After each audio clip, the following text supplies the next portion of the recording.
Monsieur Camus, auriez-vous la gentillesse de vous présenter? Présenter, je suis écrivain, j'aime bien ce qualificatif qui évidemment n'implique rien sur la qualité éventuelle en tant qu'écrivain, mais je remarque que c'est un qualificatif mal compris aujourd'hui. Par exemple, on me traite souvent d'intellectuel. Moi, je dis que je ne suis pas du tout un intellectuel. Je ne me sens pas intellectuel. Je n'ai aucune prétention non plus à être philosophe, ce qui est un tout autre domaine. Donc, j'aime bien écrivain. Je crois qu'il y a un mode de la connaissance par les lettres, par la littérature, bonne ou mauvaise, dont je remarque qu'il n'est plus du tout compris. La France est entrée, je crois, dans une période post-littéraire de son histoire, et quand on dit qu'on parle en tant qu'écrivain, alors dans mon cas, en tant qu'écrivain qui, un peu par la force des choses, par la contrainte, se mêle de politique, encore que là non plus le mot ne soit pas tout à fait pertinent, c'est peu compris. On me dit soit pour m'insulter, soit pour me flatter, mais vous êtes un intellectuel, vous n'êtes pas un intellectuel. Et les gens ne comprennent pas que je dise chaque fois, mais non, je ne suis pas un intellectuel. Les intellectuels parlent à partir d'un domaine de la connaissance, ce qui n'est pas du tout mon cas. Je parle à partir de la phrase, des lettres, des mots. Avez-vous exercé un autre métier? Non, très peu. Non, très peu. J'ai toujours été écrivain. J'ai un peu travaillé, jeune homme, dans des maisons d'édition comme lecteur, ce qui est un peu complémentaire de la fonction d'écrivain. Et j'ai un peu été professeur aux États-Unis, mais en tant qu'écrivain, invité, soit dans des endroits très classiques comme New York ou San Francisco, soit dans des endroits qui l'étaient moins, comme les profondeurs de l'Arkansas. Aujourd'hui, avez-vous plutôt l'impression d'être un écrivain ou d'être un homme engagé dans le débat public? Je me sens toujours écrivain. D'ailleurs, j'ai beaucoup d'activités comme écrivain pur, si je puis dire. Je continue de me consacrer aux lettres. Je suis engagé dans le débat public vraiment à mon corps défendant. Je suis la personne la moins faite sur Terre pour ce genre d'activité, mais je suis engagé par désespoir devant l'horreur de ce qui se passe à mes yeux. Alors peut-être que je me trompe complètement et que je suis complètement fou, ce que je n'exclus en aucune façon. Mais la situation de notre pays, notre civilisation, notre continent, me semble tellement épouvantable que je ne peux pas ne rien faire. Donc j'interviens en tant que citoyen désespéré.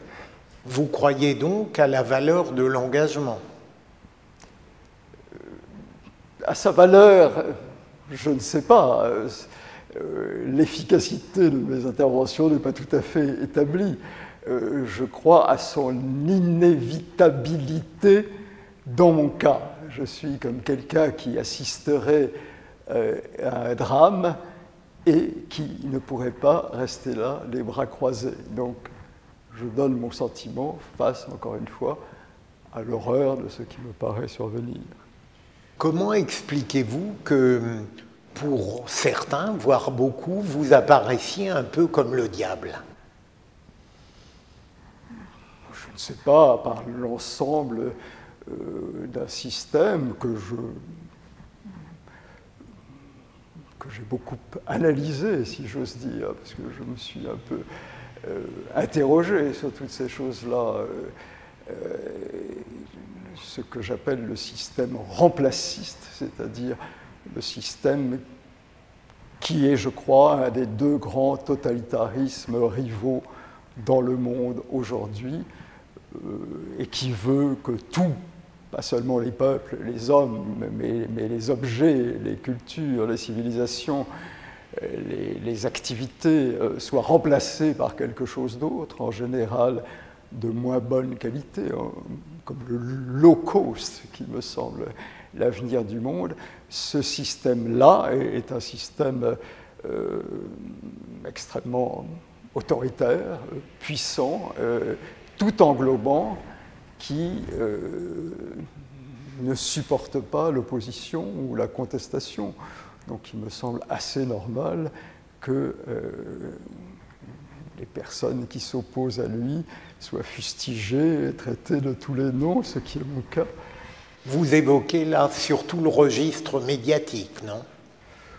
Le registre médiatique, le registre social, le registre personnel, le registre judiciaire, tous les registres. Cela dit, je pense que je fais un diable assez décevant. Vous avez évoqué à l'instant le remplacisme. Parlons net, Monsieur Camus. Est-ce que le grand remplacement tel qu'il est défini, tel que vous l'avez mis en évidence, c'est une réalité ou bien une fumisterie? Parlons net.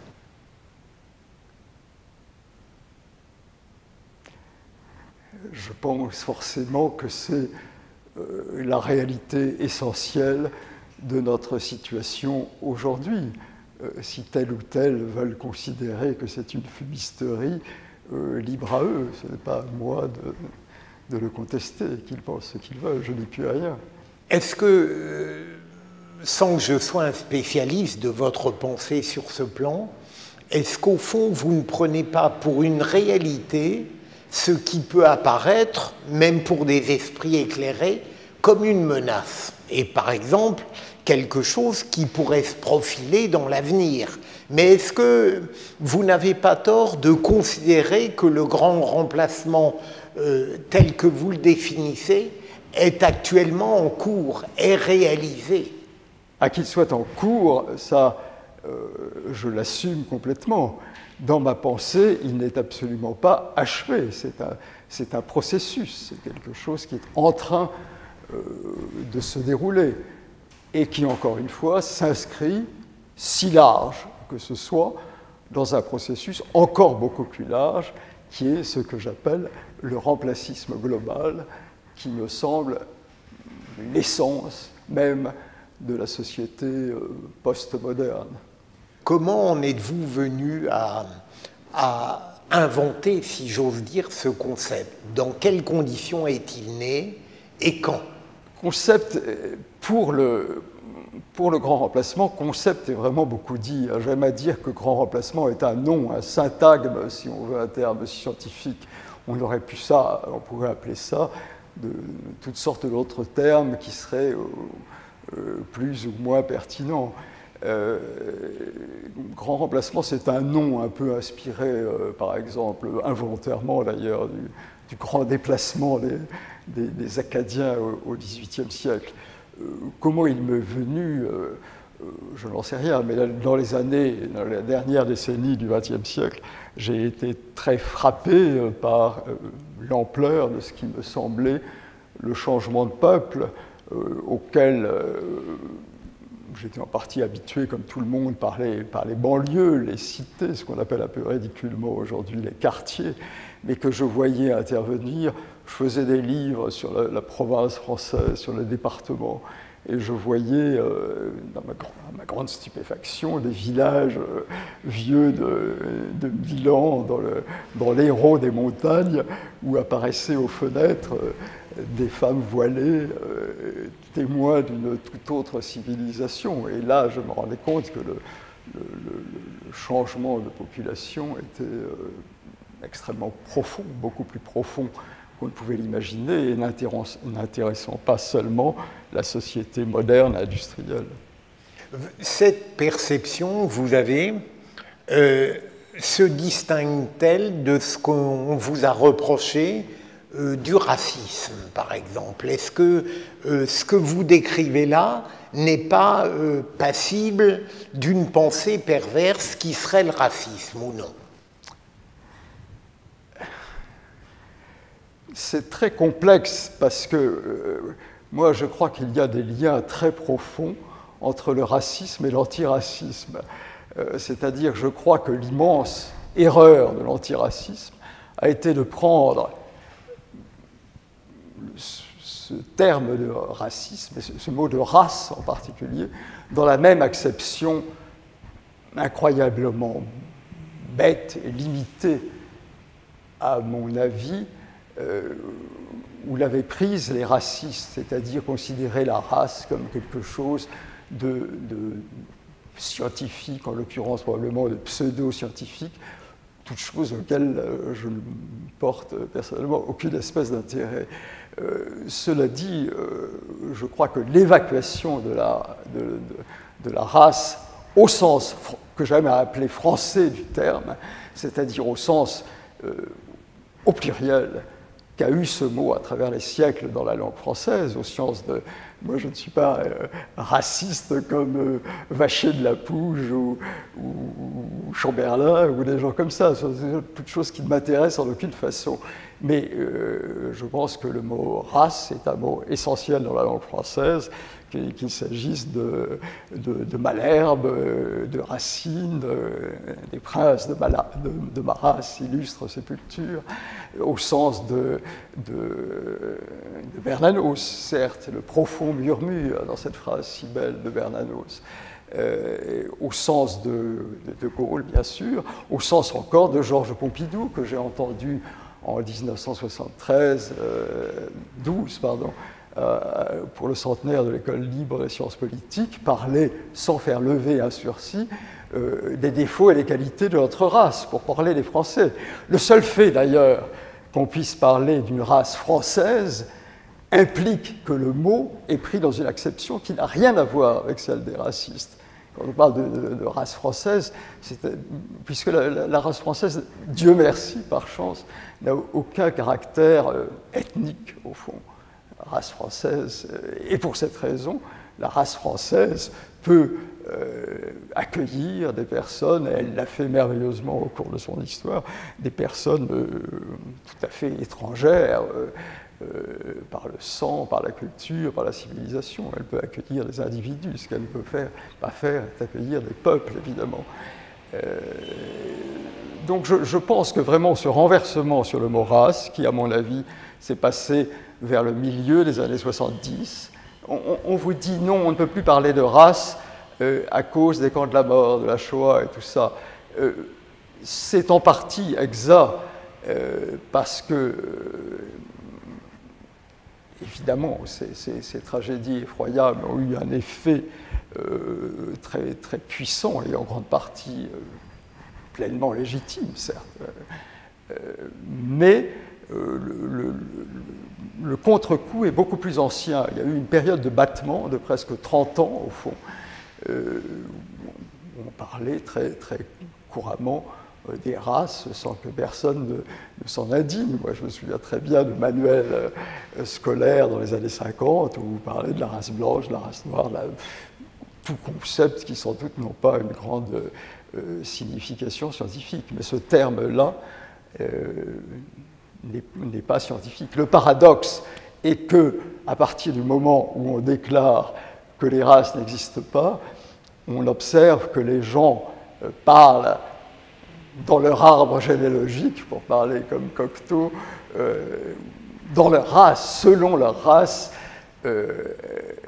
plus qu'ils ne l'ont jamais fait. Enfin, moi, je m'intéresse moins aux opinions qu'aux origines des opinions. Ce qui est intéressant, je trouve, dans les opinions, c'est de savoir comment elles se sont formées et créées. Et il est absolument prodigieux de voir à quel point chacun parle selon son origine. Pas seulement selon son origine ethnique, mais aussi selon son origine, bien sûr, sociale, selon son origine culturelle, selon son origine religieuse.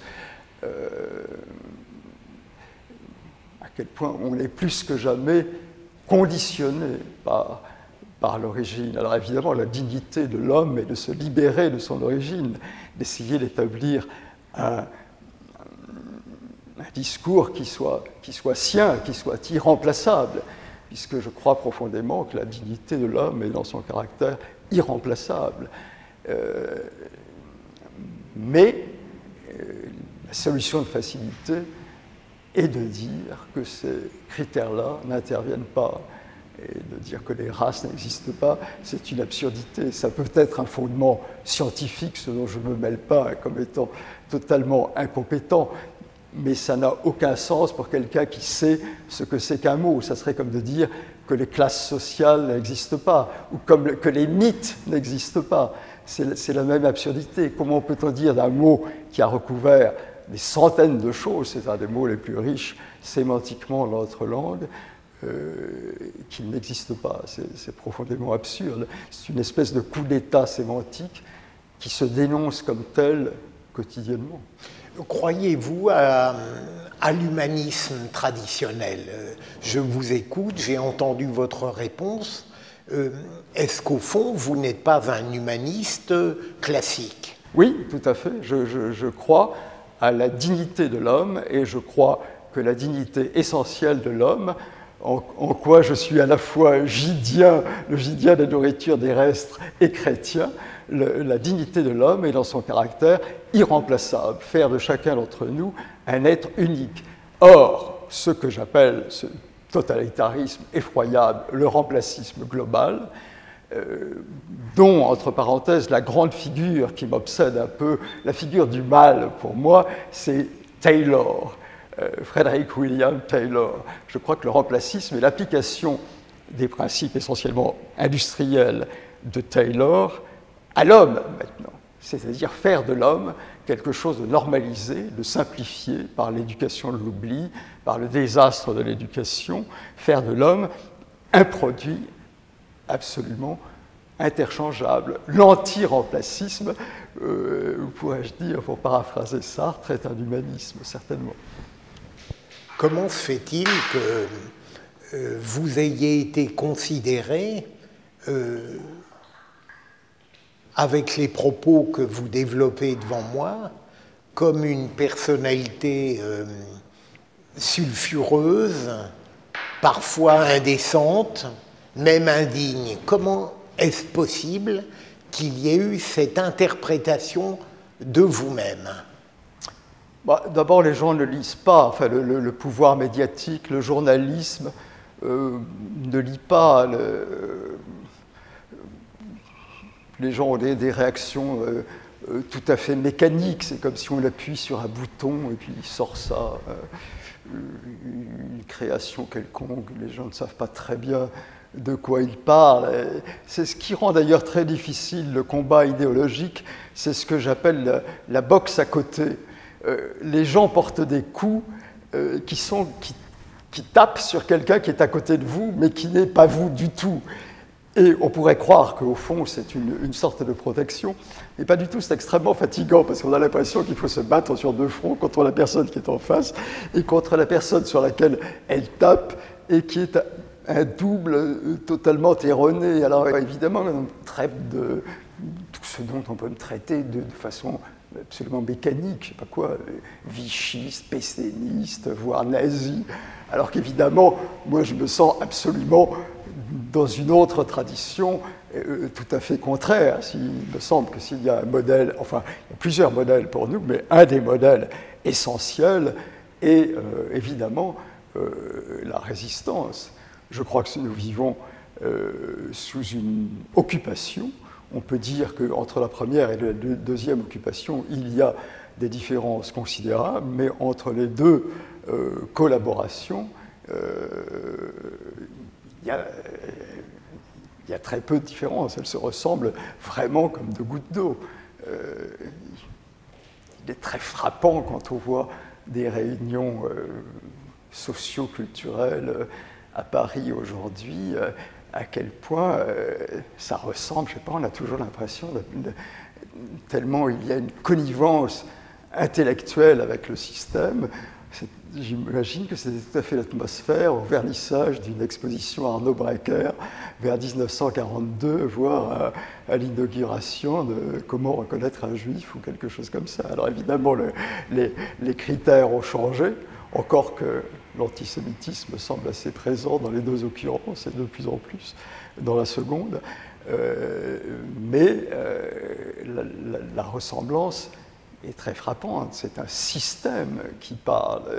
Et les gens, pour réussir, en particulier pour réussir dans les médias, mais pas seulement, pour faire des carrières politiques, doivent donner des gages d'adhésion à un système de pensée formidable, et formidable au sens étymologique du terme, vraiment extrêmement effrayant. Et taper sur moi est un des gages qu'on peut donner pour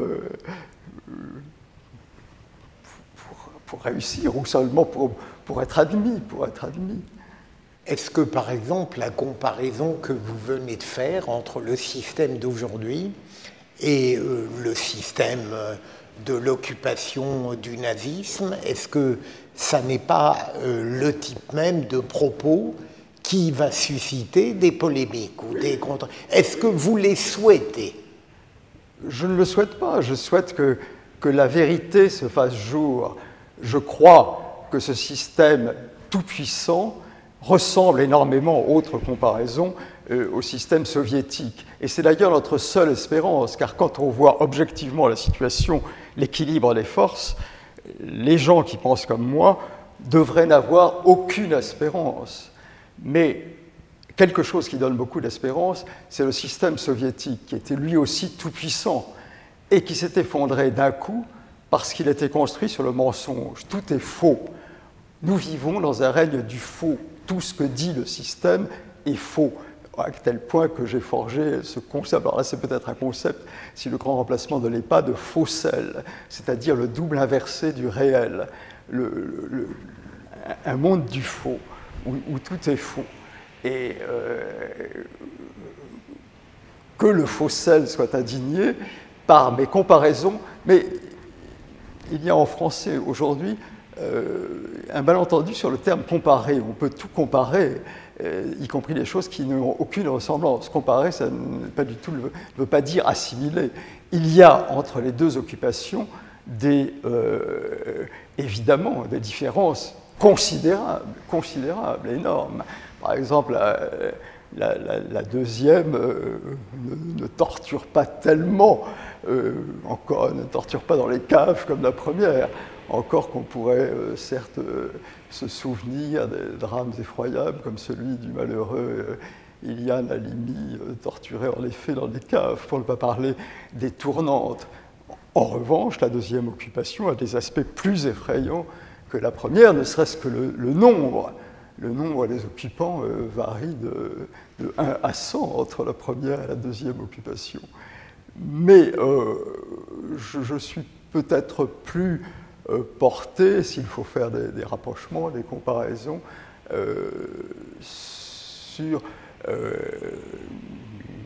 la métaphore, l'image de la colonisation. Je crois que qui n'indigne pas moins d'ailleurs que l'image de l'occupation. Je crois que nous subissons une occupation certes, mais aussi une colonisation. Et là, j'assume le terme alors vraiment à 100%. Je crois que la colonisation que nous subissons est 100 fois plus une colonisation que la colonisation que nous avons nous-mêmes exercée, qui n'était même pas, qui était assez peu une colonisation au sens technique du terme.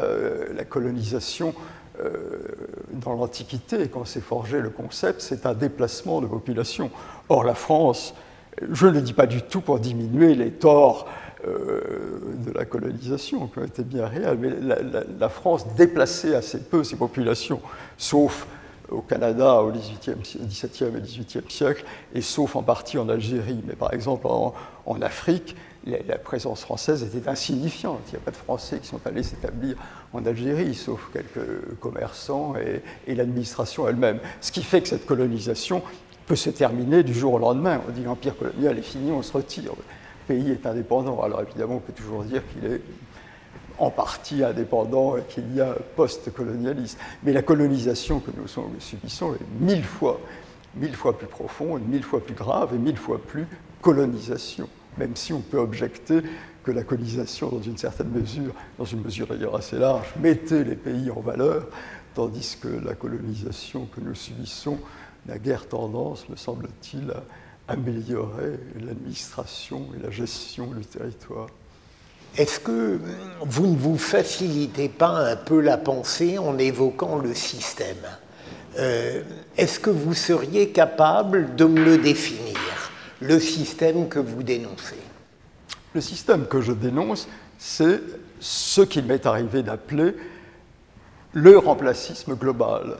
Je crois que le trait essentiel de la modernité, je l'ai déjà dit, est le remplacement de tout, y compris de l'homme, par des éléments normalisés, plus simples. J'ai évoqué tout à l'heure Frédéric William Taylor.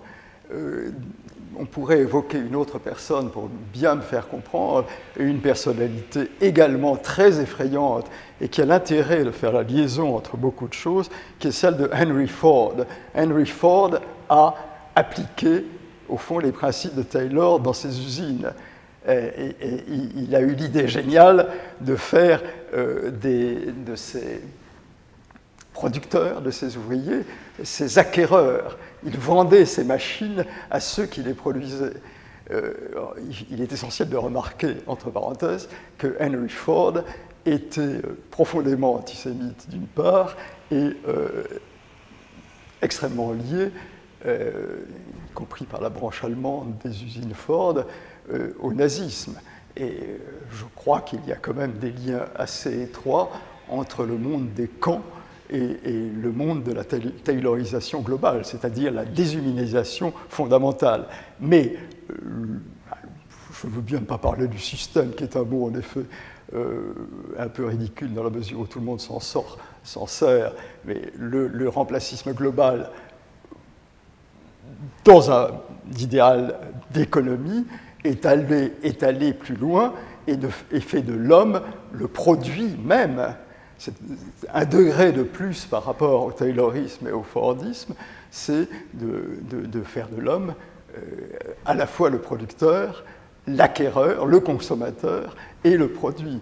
Et voilà ce que j'appelle le système. Quelquefois, on me demande qu'est-ce que le remplacisme global, comment pourriez-vous le définir en un mot? Et oui, je crois pouvoir le définir en un mot grâce à un personnage qui m'est très utile, qui est Emmanuel Macron. Emmanuel Macron me semble la quintessence même du remplacisme global, c'est-à-dire l'union très improbable de deux généalogies intellectuelles, celle que je viens de définir, le taylorisme post-industriel, et d'autre part l'antiracisme dans sa deuxième phase, l'antiracisme moderne, qui cessait de protéger les races, de défendre les races menacées, mais a décidé que les races n'existaient pas et donc que l'homme était absolument interchangeable, ce que j'appelle la matière humaine indifférenciée, qui est essentielle, et tout d'un coup, il y a un coup de foudre entre ces deux entités qui paraissaient tout à fait ennemies, c'est-à-dire l'antiracisme moderne et la société, la finance hors sol, post-industrielle. Au fond, je définis l'antiracisme comme un vieux beau de bonne famille, d'origine très flatteuse, qui offre à la finance post-industrielle un nom respectable et une façon de se faire admettre partout. Vous voyez l'enthousiasme sans égal des puissances d'argent, du MEDEF, pour l'ouverture des frontières, l'interchangeabilité globale. Et je crois que ce qu'on appelle les antifas sont en fait les milices du remplacisme global. Seriez-vous choqué si je voyais des similitudes entre ce que j'appellerais votre pensée totalitaire et celle, par exemple, de l'extrême gauche? Je suis frappé de voir à quel point vous souhaitez développer une vision globale, totale, presque absolue, alors qu'il me semble que l'intelligence, et vous en avez évidemment, c'est le règne de la nuance, de l'exception, du relatif. Est-ce qu'il n'y a pas là une contradiction, Pas du tout. Je ne fais que décrire ce qui m'apparaît comme un système et que je vois omniprésent. Mais justement, ce que je défends est la nuance, très précisément, la discrimination. Moi, je crois, la plus grande qualité de l'esprit, c'est la discrimination. J'ai été obsédé, après mon maître Roland Barthes, parce qu'on a ce que lui a appelé, et ce que moi j'ai exploité, si je puis dire, comme la batmologie, c'est-à-dire la science des degrés du langage. Ce qui est écrasé, précisément, par ce système effroyable, c'est la nuance, la distinction, la discrimination, le fait que les hommes soient uniques. L'antiremplacisme est non seulement un humanisme, comme nous l'avons vu plus tôt, mais est aussi, bien entendu, un écologisme. C'est la défense du territoire, de l'espace, du silence, de l'absence, de la distance, du droit de n'être pas là, du retrait. Nous évoluons à toute vitesse vers un monde sans retrait possible. Voilà un changement anthropologique absolument majeur. Nos ancêtres, quels que soient les malheurs politiques qui pouvaient leur survenir, avaient derrière eux la nature, c'est-à-dire l'absence, la possibilité d'un abri, d'un retrait, les forêts. Or, c'est quelque chose qui est en train de nous être ravi. Le monde est occupé entièrement, à tel point que les espèces disparaissent d'ailleurs, puisqu'elles ne peuvent plus communiquer entre les différents espaces. La nature ne nous est plus offerte comme un retrait possible. Nous nous battons le dos au mur. Il n'y a plus de possibilité d'absence. L'absence disparaît du monde. Mais est-ce que précisément, il n'y a pas une perversion intellectuelle, voire politique, une hantise de la globalité en décrivant le réel tel qu'il est aujourd'hui comme le système? Mais je crois qu'il y a un malentendu entre nous.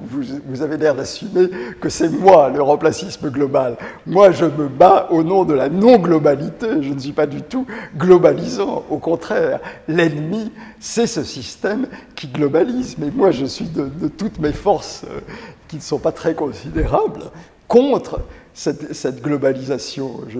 Je suis pour l'individu, pour la pensée qui distingue, qui discrimine, qui voit les différences et qui ne veut pas le mélange universel. Mais ce n'est pas dire, ce n'est pas être soi-même totalisant que de dire qu'en face, il y a un système global. Cela dit, il n'est pas si global que ça, puisqu'il y a au moins deux totalitarismes en opposition, l'autre étant l'islam. Il y a une sorte de guerre entre ces deux totalitarismes pour savoir à qui l'emportera. Et entre eux, aujourd'hui, il y a ce que j'appelle, et là encore c'est une comparaison qui vaut ce qu'elle vaut, une sorte de pacte germano-soviétique, ou de traité de Tordesillas. Ils se sont partagés le monde à ceci près qu'ils se le partagent sur place. Ce n'est pas un partage territorial. Mais je pense que ce pacte germano-soviétique, qui est beaucoup plus durable que le précédent, puisqu'il y a maintenant quelques lustres qu'il sévit, ne peut pas être éternel. La némésis du remplacisme, c'est qu'il remplace des êtres bien préparés pour être remplacés par l'éducation de l'oubli, par ce que j'appelle l'industrie de l'hébétude, ce qui crée de l'hébétude, l'école, les médias, la télévision, la drogue, accessoirement. Il remplace des remplacés dociles par des remplaçants qui, eux, ne sont pas du tout remplacistes, qui, eux, ont des individualités très fortes, des cultures, des civilisations puissantes et très agressives. Donc ça ne peut pas durer éternellement. Il y aura bien un jour où ce conflit éclatera au grand jour. Donc c'est un peu une maigre consolation pour les remplacés, c'est que les remplacistes seront nécessairement les premières victimes de leurs remplaçants même. Est-ce que vous avez souffert de l'opprobre qui a été déversé sur vous et qui continue peut-être à l'être. Oui, bien sûr, c'est pas très agréable. Oui, oui, bien sûr, j'en ai souffert. Cela dit, j'en ai probablement souffert moins que d'autres parce que j'ai toujours une tendance au retrait. Je ne suis pas un être collectif. J'ai même une sorte d'incapacité à tout ce qui est collectif. Donc, je vis à la campagne, j'évite un peu les lieux de sociabilité, et ça c'est dans ma nature, si l'on peut dire, encore que la nature soit évidemment quelque chose de profondément culturel.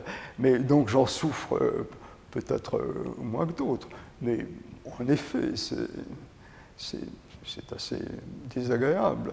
Je ne sais pas si c'est rendu plus ou moins agréable parce que j'appelle la boxe à côté. Je sais pas, par exemple, quand on me traite de nazi, mettons, alors c'est très désagréable parce que l'insulte est très forte, mais dans la mesure où il n'y a rien qui me semble plus étranger que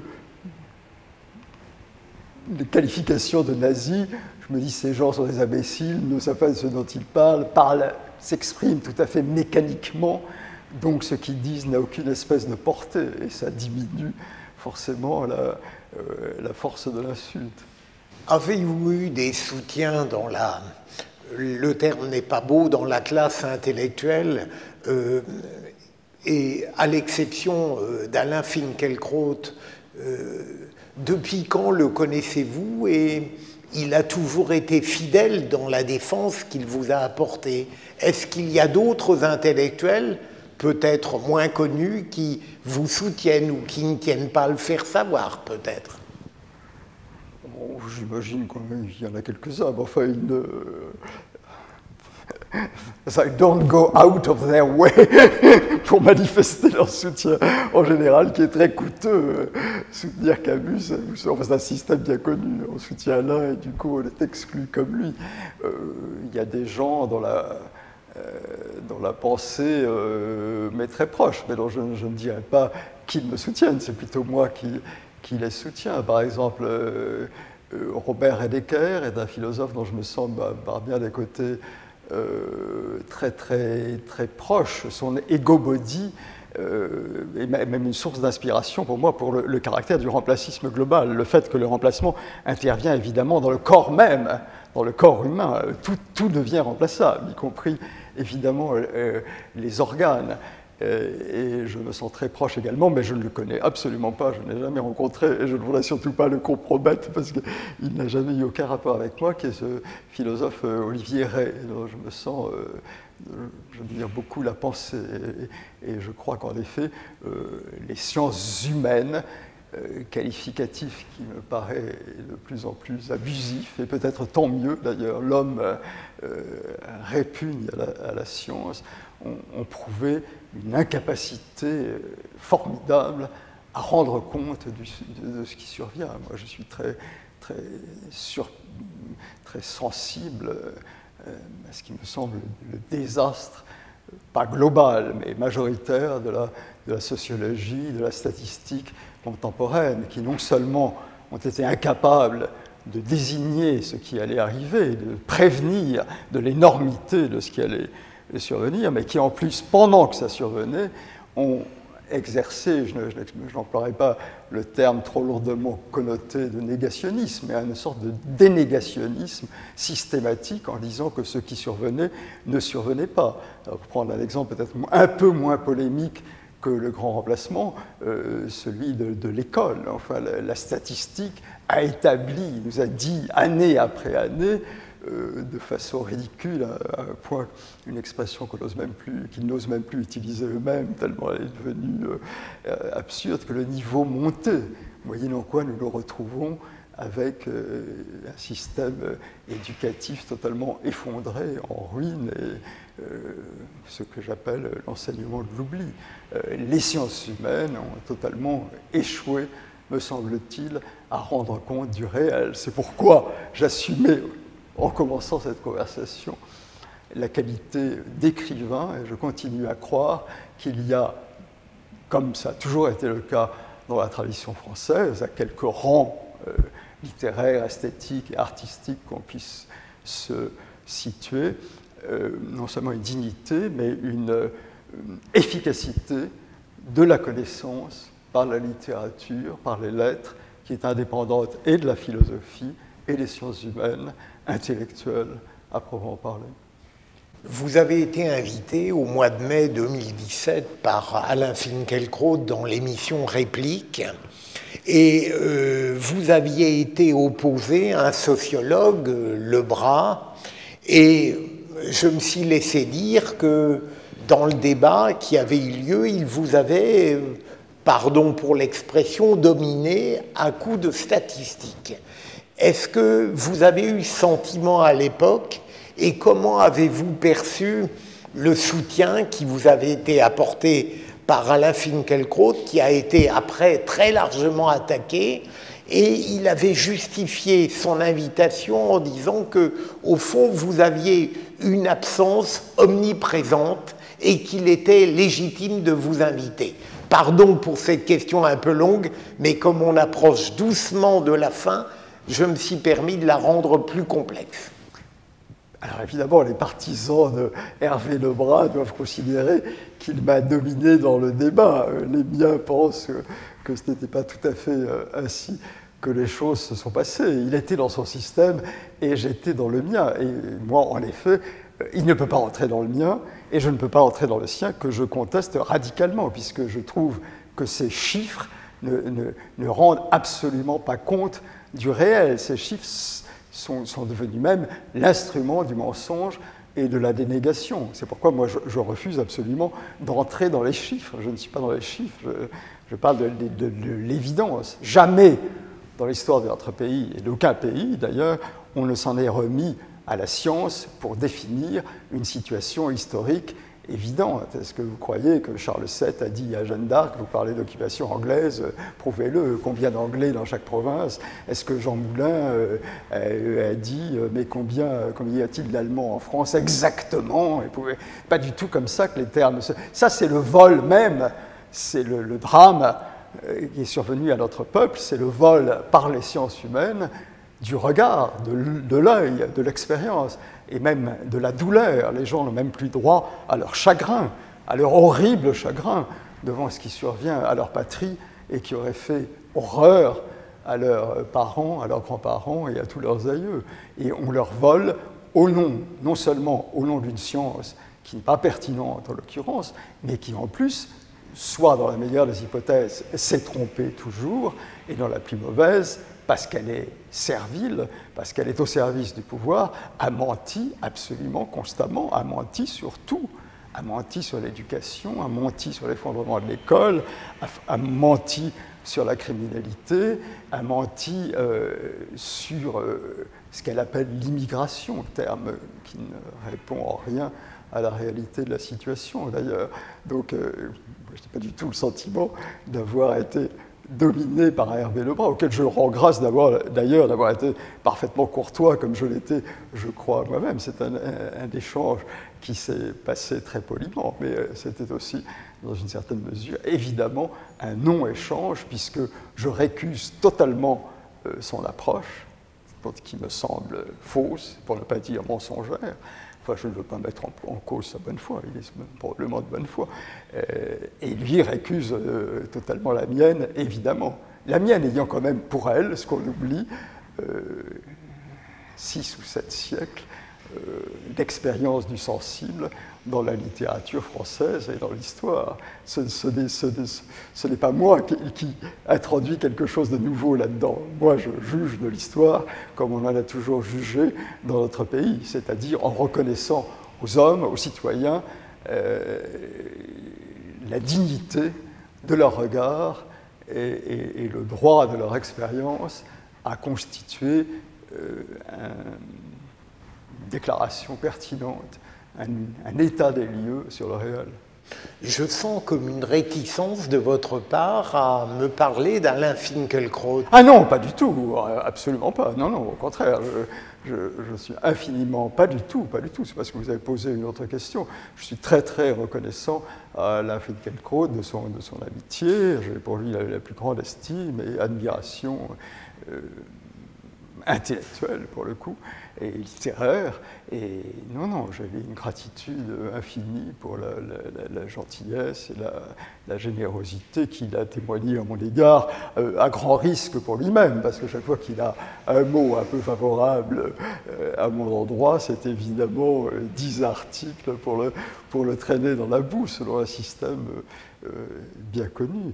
Non, pas du tout, aucune espèce de réticence, très au contraire. Vous avez connu une polémique considérable il y a quelques années lorsqu'on vous avait reproché, à la suite de certains propos sur l'univers médiatique, d'être antisémite. Est-ce que vous diriez que c'est la polémique qui vous a le plus blessé et peut-être dont les conséquences ont été les plus nuisibles pour vous? Absolument. C'est celle qui m'a le plus blessé parce qu'elle n'a rien à voir avec la situation actuelle. Dans la situation actuelle, les reproches qui me sont faits, sauf les absurdités, genre Vichy-Swap, pétainiste et ces choses-là, qui viennent d'imbéciles et qui sont le fait d'imbéciles. Mais ce qu'on me reproche d'être, par exemple, farouchement hostile à l'immigration de masse, au changement de peuple et de civil, tout cela est parfaitement vrai. Tandis que la polémique des années 2000 reposait sur quelque chose d'absurde. Enfin, personne n'est moins antisémite que moi. C'est un peu ridicule, les écrivains qui parlent de leur œuvre, mais enfin, tous mes livres en témoignent. J'avais fait une remarque, non pas sur les médias, mais sur une émission de France Culture qui s'appelait le Panorama, terme très, très large et très vaste, et qui me semblait prendre, ça me semblait plutôt comique qu'autre chose, un terme, un sens, une portée très communautariste, qui me faisait rire. Et je me suis permis de relever cela. Et comme le disaient très bien de mes lecteurs réguliers, je le faisais parce que moi je pouvais le faire, parce que j'étais insoupçonnable d'antisémitisme. La vérité est que je ne l'étais pas tant que ça, puisqu'en effet, il y a eu cette polémique de la part de gens qui m'avaient peu lu et qui étaient indignés qu'on puisse dire qu'une émission devenait quand même exagérément communautariste.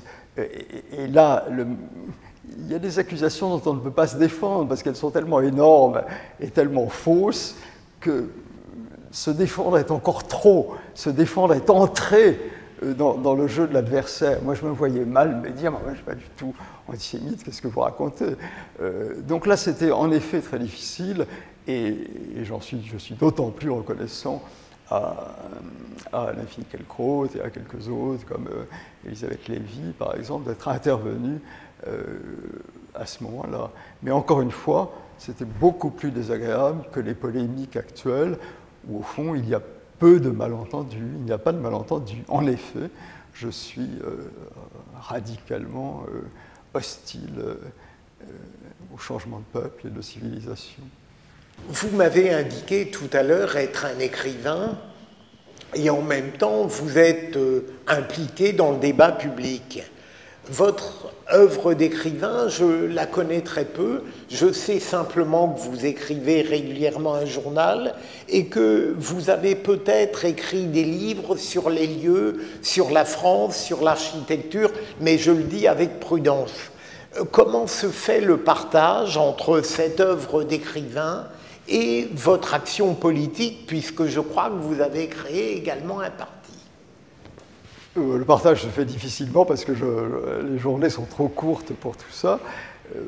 En effet, en ce qui concerne la littérature, je pourrais dire que mon fort est la quantité. J'écris énormément, je suis absolument graphomane, un journal, comme vous y avez fait allusion. Je m'intéresse en effet beaucoup à l'architecture, aux lieux, aux sites. Enfin, c'est un intérêt parmi d'autres, à la peinture, à la musique, aux arts. Et j'ai en effet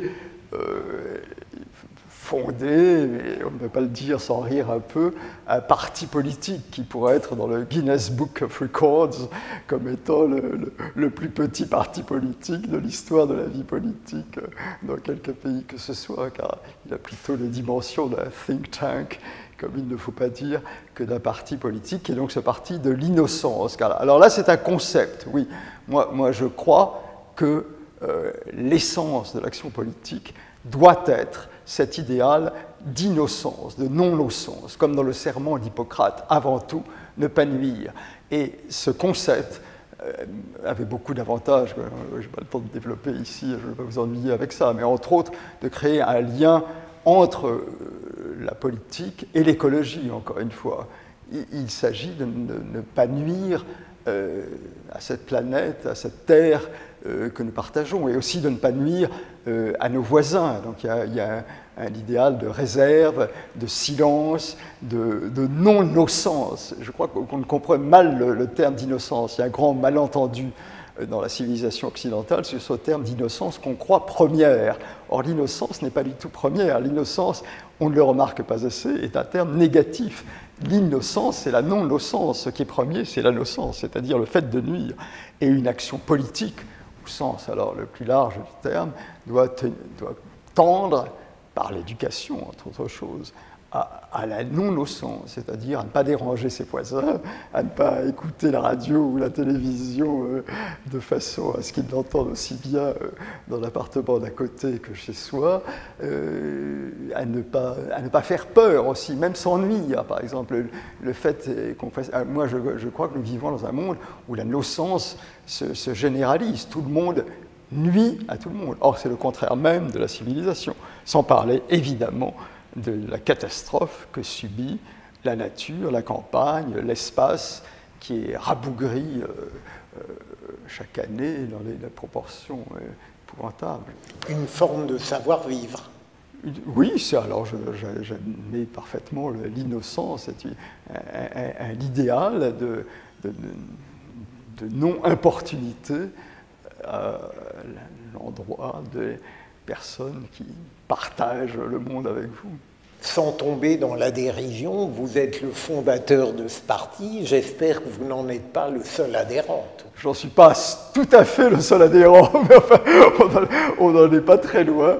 Donc, enfin, je suis le fondateur de deux choses. D'une part, de ce parti de l'innocence, qui est dans les adhérents, on se compte par dizaines, et dans ses meilleurs moments par centaines, mais enfin c'est très peu nombreux. Et d'autre part, de quelque chose qui s'appelle le non, c'est-à-dire non au changement de peuple et de civilisation, qui, dans mon idée, et je continue de penser que c'est très nécessaire, essaye, sans grand succès, je dois le confesser jusqu'à présent, de regrouper tous ceux qui pensent comme moi qu'il faut mettre un terme de toute urgence à cette épouvantable substitution ethnique qui me semble être probablement le pire drame du XXIe siècle et la pure insulte à la dignité de l'homme, le fait que l'homme est traité comme un produit, comme une matière échangeable, importable, exportable, délocalisable, et que tout tente à déculturer, décultiver, déciviliser, couper de toutes les appartenances, c'est-à-dire à laisser totalement désarmé. Je reviens sur mon questionnement de l'origine. Ce remplacement, c'est une obsession ou une lucidité? Ah ben là, par chance, ce n'est pas à moi d'en juger.